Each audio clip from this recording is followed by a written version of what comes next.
Përpara se zjarri të kthehej në një përbindësh që do të glabëronte gjithçka, duhet të kuptojmë se kush ishte Arbery në atë qytet të huaj. Ai nuk ishte thjesht një kalimtar. Ishte një njeri që e kishte ndërtuar jetën e tij me duar që tashmë po i shtrëngonte fort. Arbery punonte si mbikëqyrës i lartë në një nga kantieret më prestigjioze të ndërtimit në zonën industriale të Stuttgartit. Puna e tij nuk ishte vetëm të jepte urdhra, por të njihte çdo vid, çdo strukturë betoni dhe çdo skemë elektrike të ndërtesave moderne. Ishte një mjeshtër i strukturave.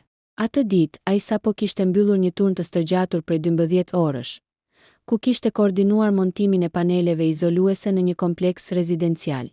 Duart e tij ishin akoma pak të ashpra nga pluhuri i betonit dhe rrobat e tij mbanin erën e metalit dhe të punës së palodhshme. Ishte pikërisht kjo punë që i kishte dhënë një sy klinik. Ai nuk shihte thjesht një shtëpi, ai shihte materialet, rezistencën e mureve dhe pikat e dobëta të një strukture që po digjej. Në momentin që xhami shpërtheu, mendja e tij prej inxhinieri dhe mjeshtri punoi me shpejtësi marramendëse. Ai e dinte se ajo shtëpi ishte ndërtuar me standarde të larta izolimi, që do të thoshte se nxehtësia brenda do të rritej në nivele ekstreme përpara se muret të lëshonin. Tymi i zi që doli jashtë nuk ishte tym druri. Ishte djegja e polistirenit dhe e kabllove plastik, një helm vdekjeprurës që të lëpan ndjenja në më pak se 2 minuta. Ndërsa po niste thirrjen në numrin 112, gishtat e tij të nxirr nga puna dridheshin paksa, jo nga frika, por nga adrenalina që po vlonte. Hallo, not fall. Feuerin si lembuq. Foli ai me një gjermanishte të prerë dhe të saktë, duke dhënë adresën e saktë brenda 5 sekondave. Por, ndërsa po mbyllte telefonin, sytë e tij u fiksuan te dritarja e katit të tretë. Aty, pas xhamit që filloi të avullohej nga nxehtësia, u shfaq një siluetë e vogël. Ishte një vajzë rreth 5 vjeç, e cila po godiste xhamin me duart e saj të vogla, pa zë. Pasi tymi tashmë kishte vjedhur mundësinë për të bërtitur. Arbery e ndjeu goditjen në stomak. Ai mendoi për familjen e tij, për gjakun e tij dhe për atë ndjenjën shqiptare se fëmia i tjetrit është si fëmia yt. Në atë moment, nga fundi i rrugës u dëgjuan sirenat e para të zjarrfikseve Feuerer, por ai e dinte distancën. E njihte trafikun e asaj ore në rrugët e ngushta të lagjes. Derisa ata të parkonin, të nxirrnin shkallët dhe të vishnin kostumet, vajza do të ishte thjesht një kujtim në atë ferë. Arbery hodhi çantën e tij të punës në trotuar. Brenda çantës kishte mjetet e tij profesionale, matësin lazer dhe projektet e rrugës së nesërme. Por asgjë prej tyre nuk kishte vlerë tani.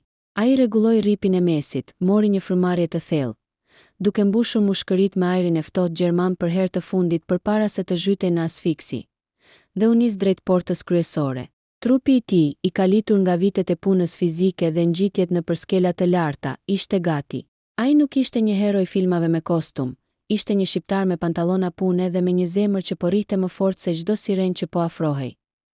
Toka filloi të dridhej nën këmbët e Arberyt, jo nga një tërmet, por nga fuqia e kamionëve të rënë të zjarrfikses që po frenonin me vrull në kthesën e ngushtë të lagjes.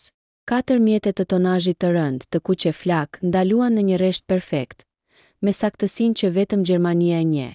Sirenat yelp u ndalën, duke lënë pas një heshtje edhe më të frikshme, e cila u mbush me njëherë me zhurmën e këpucëve ushtarake mbi asfalt dhe komandat e prera në gjermanisht.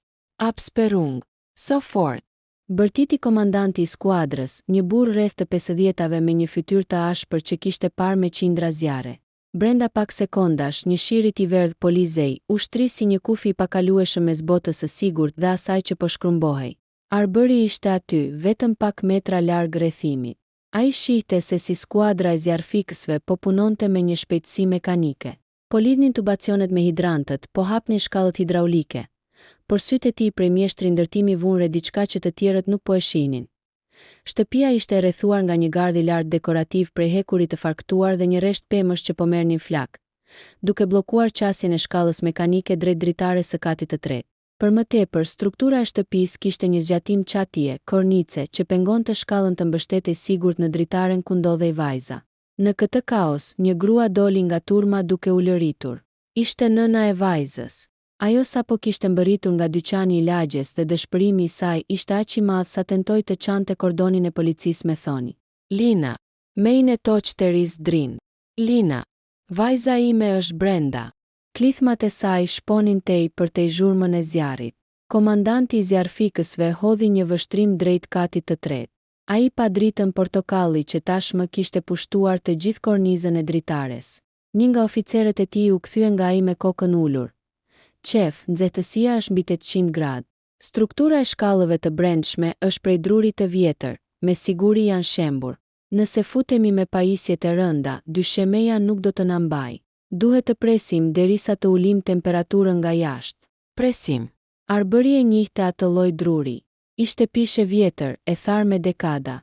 Në atë temperaturë, ajo digjej si letër. Çdo sekond pritjeje ishte një sekond më pak jetë për vajzën. Ai pa se si skuadra filloi të hidhte ujë nga jashtë, por kjo ishte një thik me dy prerje. Avulli krijuar brenda shtëpisë do të ishte po aq vdekjeprurës sa flakët për mushkëritë e vogla të linës. Arbëri ndjeu një vlim në gjak që nuk vinte nga nxehtësia e jashtme. Ishte ajo kryeneqësia shqiptare. Ajo ndjenja që nuk lejon logjikën e ftohtën poshtë jetën. Ai pa një pikë të dobët në rrethimin e shtëpisë, një tub shkarkimi të ujërave të shiut që ishte ngjitur pas një shtylle betoni në anën lindore. Ishte një ngjitje që kërkonte forcë të jashtëzakonshme dhe zero frikë nga lartësia. Ai u afrua te rrethimi. Një polic gjerman e kapi për krahu. Halt, es ist zu gefährlich. Zurz. Nalo. Është shumë rrezik. Mbrapa. Arbëri e pa direkt në sy. Nuk kishte kohë për shpjegime. Me një lëvizje të shpejtë e të fortë, ai e shkëputi krahun nga polici. Ai nuk ishte thjesht një emigrant në atë moment. Ai ishte forca e një njeriu që kishte vendosur të sfidonte vdekjen. Nuk ka kohë për zugefëliq, mërmëriti ai në shqip, me një zë të ulët që i ngjante një betimi. Nëna e vajzës se pa. Sytë e tyre u takuan për një sekond. Ajo pa te ky i huaj me rroba pune diçka që nuk e shihte të uniformat e rregullta. Një çmenduri të shenjtë për të shpëtuar di. Ajo pushoi se u lërituri, sikur e kuptoi se ky ishte shansi i vetëm i vajzës së saj. Arbëri mori hov. Ai ka përceu gardhin prej hekuri me një lëvizje atletike që habiti të pranishmi. Vrapimi i tij drejt shtëpisë ishte i drejt për drejt. Pas një hezitim, zjarfiksit bërtitën dikush tentoi ta kapte. Por ai ishte tashmë në zonën e rrezikut. Aty ku hiri i nxehtë binte si bore zezë mbi flokët e tij. Ai kapi tubin e metalit. Ishte i nxehtë, por ai kishte duar të mësuara me ashpërsinë e hekurit të kantierit. Me një fuqi që buronte nga shpirti, ai filloi të ngjitej. Çdo tërheqje e muskujve të tij ishte një sfidë ndaj gravitetit dhe frikës. Poshtë tij, turma po mbante frymën. Si për ti, ferri po hapej. Ai nuk po ngjitej vetëm në një ndërtesë. Ai po ngjitej në historinë e jetës së tij, duke lënë pas çdo dyshim, ndërsa drita e zjarrit i vizatonte profilin e tij të vendosur mbi muret që po dridheshin. Pika e kthesës kishte kaluar. Nuk kishte më kthim mbrapa. Ai ishte tashmë midis dy botëve. Tokës ku rregullat thoshin prit dhe zjarrit që thoshte vdekje, nxehtësia në këtë lartësi nuk ishte më thjesht një ndjesi. Ishte një forcë fizike që të shtynte mbrapsht, një mur i padukshëm që përpiqej t'i ndalonte hovin. Arbëri ishte kapur pas tubit të shkarkimit, rreth 6 metra mbi tokë. Metalit i kishte ikur boja nga temperatura dhe filloi t'i digjte pëllëmbët e duarve. Por ai nuk lëshonte. Ai njihte këto materiale. E dinte që nëse tubi fillonte të lëkundej, do të thoshte se upat fiksuesit në mur po lëshonin për shkak të zgjerimit termik të betonit. Me një lëvizje të fundit prej akrobati, ai kapi skajin e dritares së katit të dytë dhe u lëshua drejt balkonit të ngushtë dekorativ. Këtu, ajri ishte pothuajse i pajet. Tymi i zi, i pasur me dioksid karboni dhe grimca hiri, rrotullohej në vorbulla të dhunshme. Ai hoqi bluzën e tij të punës, e lagu me mbetjet e ujit që zjarfiksit po hidhnin nga poshtë, shumica e të cilit avullohej para se të prekte murin, dhe lidhi fort rreth hundës dhe gojës. Syt i digjnin si t'i kishin hedhur rër të nxehtë. Ai goditi xhamin e dritares me bëryl, duke përdorur forcën e krahut të kalitur në kantier. Xhami u thye me një zhurmë të mbytur dhe brenda sekondës, një presion i tmerrshëm ajri të nxehtë backdraft tentoi ta hidhte jashtë balkonit. Ai u kap pas kornizës duke shpërfillur prerjet e xhamit në duar dhe u hodh brenda. Brenda shtëpisë, bota kishte ndryshuar trajt. Nuk kishte më mure të bardha apo mobilje luksoze. Gjithçka ishte mbuluar nga një vello e zezë hiri dhe ndriçohej vetëm nga drita e kuqe e flakëve që po hanin tavanin. Zhurma ishte shurdhuese. Një hungërim konstante e zjarrit që përzihej me kërcitjet e tmerrshme të strukturës së drurit. Arbëri u ul këmbadoras. Si një njeri që kishte kaluar jetën duke ndërtuar, Ai e dinte se ajri i mbetur i pastër ndodhej vetëm 20-30 centimetra mbi dysheme. Ai filloi të zvarritej. Çdo frymëmarrje ishte një luftë.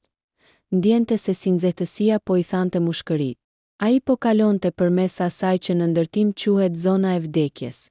Lina u mundua të thërriste, por zëri i tij doli si një gurgullim e mbytur. Ai kaloi përmes asaj që dikur ishte korridori kryesor. Shkallët e drurit që lidhnin katin e dytë me të tretin ishin tashmë një skelet i djegur. Flakët po ngjiteshin lart si gjarpërinj të uritur. Ai e kuptoi se nuk mund t'i përdorte ato shkallë, por arbëri nuk u dorëzua. Ai pa një dollap të madh lisi që nuk ishte djegur plotësisht. Me një fuqi mbi njerëzore, e shtyu atë drejt vrimës që kishte hapur zjarri në tavanin e katit të dytë. Ai u ngjit mbi dollap, kapitrarët e nxehtë të katit të sipërm dhe u tërhoq lart, duke sfiduar çdo ligj të sigurisë dhe vetëruajtjes. Kati i tretë ishte feri i vërtet. Kati po dridhej. Ai e ndjente në ngjunjë se si struktura po dorëzohej. Ai e dinte saktësisht se ku ndodhej dhoma e fëmijës, e kishte fiksuar nga jashtë. Ai qau përmes një muri prej gipsi që po thërmohej nga nxehtësia, duke përdorur shpatullën si dashje. Kur hyri në dhomë, pas skenën që do t'i mbeteshe në mendje gjithë jetën. Vajza e vogël, Lina, ishte strukur në një cep, poshtë një krevati të vogël metalik, me një kukull të shtrënguar fort pas gjoksit. Ajo nuk po qante më. Sytë e saj ishin të mbyllur dhe lëkura e saj e bardhë ishte mbuluar nga një shtresë e hollëhiri. Arbëri u hodh drejt saj. Ai vuri 2 gishtat në qafën e saj të vogël. Një rahje e dobët, pothuajse e padukshme, por ishte aty. Jeta ishte ende aty. Në atë moment, një pjesë e tavanit u shem vetëm pak centimetra larg tyre, duke bllokuar derën e dhomës. Rruga e kthimit u mbyll përfundimisht. Tani, ata ishin të bllokuar në katin më të lartë të një ndërtese që po binte, të rrethuar nga një zjarr që nuk njihte mëshirë. Arbëri e mori vajzën, e mbështolli me pjesën e mbetur të gjupit të tij të punës, duke mbrojtur me trupin e tij, dhe pa drejt dritare së vetme që kishte mbetur. Ishte koha për lëvizjen e fundit, atë ku nuk kishte vend për llogaritje, por vetëm për besim. Dhoma e vogël e Linës, që dikur duhet të ketë qenë mbushur me lodra dhe ngjyra, tashmë ishte shndërruar në një kurth vdekjeprurës me mure që rënkoni. Arbëri e mbante vajzën të shtrënguar pas gjoksit, aq fort sa mundej, duke u përpjekur që trupi i tij i fuqishëm të shërbente si një mburoj njerëzore kundër nxehtësisë që po i përvolonte lëkurën. Ai ishte në gjunjë, me ballin e mbështetur pas metalit të ftohtë të krevatit, duke u përpjekur të gjente një sekond qartësie në mes të atij kaosi. Çdo frymëmarrje ishte një thikë e nxehtë në fyt. Tavanet prej gipsi po shkriheshin dhe po pikonin si dyll qiriu. Ai hodhi syt rreth dhomës. Dera ishte bllokuar nga një pirg trarësh që digjeshin, ndërsa dyshemeja pranë hyrjes kishte filluar të dorëzohej, duke hapur një grop të zezë që të çonte direkt në ferin e katit të dytë. Në atë moment, arbëri ndjeu lëvizjen e parë të vogël. Vajza, e mbështjell në gjupin e tij të punës që mbante erë pluhur kantieri dhe djers, lëvizi lehtë kokën. Ajo hapi syt për një sekond, 2 pika të vogla blu që u mbytën menjëherë nga lotët dhe hiri. Ajo nuk bërtiti, nuk kishte më forcë. Thjesht shtrëngoi gishtin e madh të arbërit me dorën e saj të vogël. Ky kontakt i thjesht ishte si një goditje elektrike për të. Lodhja, djegja në krah dhe pesha e tmerrshme e tymin u zhdukën përballë një urdhri të vetëm që i dha trurit. Duhet të dalim gjallë. Ai u ngrit në këmbë, duke sfiduar nxehtësinë që në atë lartësi ishte e padurueshme. Shkoi drejt dritares së vetme që nuk ishte bllokuar ende nga flakët e jashtme. Nga aty lart, bota poshtë dukej si një planet tjetër. Ai shihte dritat blu të policisë, turmën e njerëzve që dukeshin si milingona të tmerruara dhe zjarfiksit që po luftonin me mjetet e tyre, por që nga ky këndvështrim dukeshin aq të vegjël dhe të pafuqishëm. Ai goditi kornizën e dritares me shkelm, duke nxjerrë të gjithë dritaren jashtë vendit. Një rrymë ajri i ftohtë hyri brenda, duke i dhënë një sekond jetë mushkërive të tij, por njëkohësisht duke ushqyer zjarrin pas shpine që shpërtheu me një forcë të re. Arbëri doli në parvazin e ngushtë të dritares. Ishte vetëm 30 centimetra gjerësi, i mbuluar me pluhur dhe lagështir nga uji i zjarfikësve. Poshtë tij, rreth 10 metra gremin. Ai e dinte se nuk mund të kthehej mbrapsht dhe nuk mund të priste më. Struktura e shtëpisë po jepte shenjat e fundit. Ai ndjeu një dridhje të fortë që vinte nga themelet. Shtëpia po anonte. "Shiko me mua, vogëlushe", i përshpëriti në shqip, megjithse ajo nuk kuptonte. mbaj syt mbyllur dhe mos e lë shoxhaxhin. Ai pa anash. Tubi i shkarkimit nga i cili ishte ngjitur ishte tashmë shumë larg, i përdredhur nga nxehtësia. Por, rreth 2 metra më poshtë dhe 1 metër majtas, ishte një zgjatim i balkonit të katit të dytë, një strukturë betoni që duke e qëndrueshme. Problemi ishte se duhej të kërcente me peshën e vajzës në krah, në një sipërfaqe të rrëshitshme, ndërsa pas shpine kishte një shpërthim të mundshëm gazi. Në atë moment, nga poshtë u dëgjua zëri i komandantit të zjarfikësve përmes megafonit. Nalo, mos u hidh, shkalla po vjen. Arbëri hodhi një vështrim te shkalla mekanike. Ajo po lëvizte ngadalë, shumë ngadalë. Ai pa një shkëndi të madhe që doli nga kutia elektrike e shtëpisë pranë dritares. Ai e njihte atë tingull. Ishte tingulli i një qarku të shkurtër në linjën kryesore. Pas 3 sekondash do të kishte një shpërthim. Nuk kishte më kohë për shkallë, as për urdhra gjerman. Ai e shtrëngoi linën pas vetes me dorën e majtë, ndërsa me të djathtën u kap pas kajt të dritares për të marrë hovë. Ai mbylli syt për një fraksion sekonde, bëri shenjën e kryqit apo një lutje të shpejt në mendje dhe u hodh. Ishte një moment që dukej sikur zgjati pafundësisht. Fluturimi përmes tymin, ndjesia e rënjes së lirë dhe frika se mos e lëshonte vajzën. Trupi i tij goditi betonin e balkonit të katit të dytë me një zhurmë të rëndë. Ai rrotullua mbi vete për të amortizuar goditjen, duke u siguruar që vajza të qëndronte sipër tij, e paprekur. Pikërisht në atë moment, kati i tretë, aty ku ishin vetëm 5 sekonda më parë, shpërtheu në një top gjigant zjarri. Xhama dhe mbetjet e djegura fluturuan mbi kokat e tyre, por balkoni i betonit i mbrojti. Arbëri ishte i gjakosur me pantallona të grisura dhe me djegje në shpinë. Por kur pas e vajza në krahët e tij filloi të merrte frymë më thellë dhe të nxirrte një rënkim të vogël, ai ndjeu një forcë që nuk e dinte se ekzistonte. Ai u ngrit përsëri, i mbështetur pas murit, gati për etapën e fundit të këtij udhëtimi mes vdekjes. Etapa 5. Rilindja nga hiri. Balkoni i katit të dytë dridhej nën peshën e rënojave që binin nga shpërthimi më sipërm. Por Arbëri nuk kishte ndërmend të ndalonte tani. Ai ishte si një makinë që punonte vetëm me adrenalinë dhe vullnet. Me vajzën e shtrënguar fort në gjoks, ai gjeti rrugën drejt skajit të balkonit. Poshtë tij, distanca ishte ende e rrezikshme, rreth 5 metra, por zjarfikësit, duke parë mrekullinë që po ndodhte para syve të tyre, kishin lëvizur me shpejtësi maramendëse. Spring and sie. Hiqu, hidu. Bërtitën 10 ras zëra nga poshtë. 5 zjarfikës kishin hapur me shpejtësi një mushama shpëtimi, ponjën e kërcimit pikërisht nën pozicionin e tij. Arbëri nuk hezitoi. Ai u hodh në zbraztir, duke mbajtur vogëlushën si thesarin më të çmuar të jetës së tij. Rënia zgjati vetëm 1 sekond, por goditja mbi mushaman e fortë ishte si një kthim në jetë. Sapo preku sipërfaqen, duar të shumta u shtrin për ta ndihmuar. Ai nuk e lëshoi vajzën derisa pa fytyrën e një mjeku të ndihmës së shpejtë që ju afrua me maskën e oksigjenit. Në atë moment, forca e tij thjesht u shterua. Ai u rrëzua në gjunjë mbi asfaltin e ftohtë, ndërsa mushkëritë e tij filluan të nxirrnin tymin e zi përmes një kolle të dhimbshme. Ajri i pastër i natës gjermane tani dukej si dhurata më e madhe në botë. Nëna e vajzës, e ndjekur nga policët, çau turmën dhe u hodh mbi vogëlushën e saj që sapo kishte filluar të qante. Një qarje që për të gjithë ata që ishin të pranishëm, ishte muzika më e bukur e asaj nate. Pasi u sigurua që vajza ishte gjallë, ajo u kthye nga Arbëri.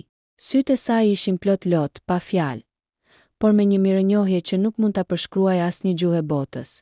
Ajo i kapi duart e tij të nxira dhe të djegura, duke i puthur ato si të ishin objekte të shenjta. Arbëri u ngrit me mundim.